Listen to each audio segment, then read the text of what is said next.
In this video, we will talk about 5 tips for tenant file best practices. I heard OFA does audits. Will my tenant files be reviewed? Yes, for audits following a regular review cycle, the tenant files will be part of that audit. Also, OFA reserves the right to conduct additional audits, and these may or may not include tenant files.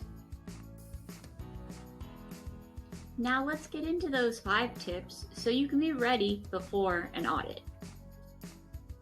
Tip 1. Organize the tenant file. OFA recommends for the left side of the file that you have the tenant income certification, then the sworn income and asset statement and application, all income verifications such as child support, asset-like income or all asset verifications such as bank verifications or under $5,000. Now, for the right side of the file, you should have the student status, then the move-in and move-out forms, next the lease, then LIHTC or HUD lease addendum, then the VAWA lease addendum, and finally any other lease addendums.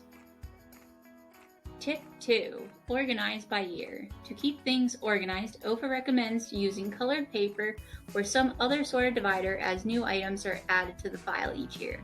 These can be used to make it clear when the next set of information starts and stops in the file for each area. Now we will look at an example with Crane's Apartments. Year 1, Doug and Teresa move in on February 23rd. All documentation should be included for a move-in, keeping in mind the previous tip on organization to keep the documents organized on the left and right side of the file. Year 2, no changes, so at the anniversary of the move-in, student certifications must be included. With other funding or in extended use, documentation needed each year may be different. The student certification should be added to the file with the colored divider and the previous student certs underneath. Year 3, a new household member is added and rent increases, which means a composition update is needed. The changes to rent should be included on a new tick, along with a new household member's information for the composition update. The tick should be placed on top of the previous.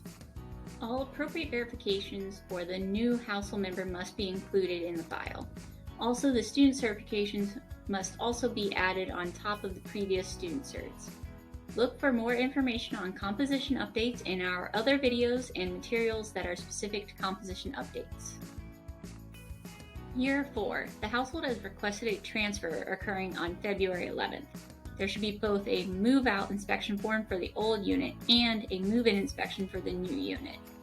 A transfer tick will be added to the file. The student certifications must be completed at least by the date of the anniversary of the original certification.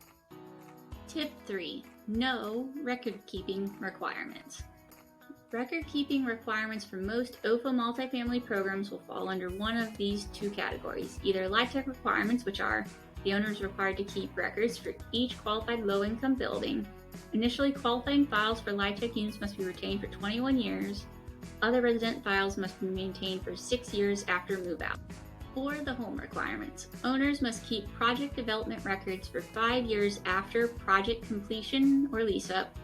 Individual tenant income, rent, and inspection information must be kept for the most recent 5 years throughout the affordability period, until 5 years after. Tip 4. When in doubt, clarify. To clarify something, always use an OFA clarification record, and on ticks, initial and date for all parties. You should never use sticky notes or correction fluid. Tip 5. Keep certain files separate. This is especially important for the tax credit program, and with it, keeping enterprise income verification or EIV out of the file. You should also be mindful for other funding program requirements. If you have unorganized tenant files, results include it being noted on your OFA compliance audit report, or if there is systemic disorganization, it may result in OFA training. But please break free of these issues by following the tips in this video. Thank you for watching. Read more about these tips by going to the OFA website.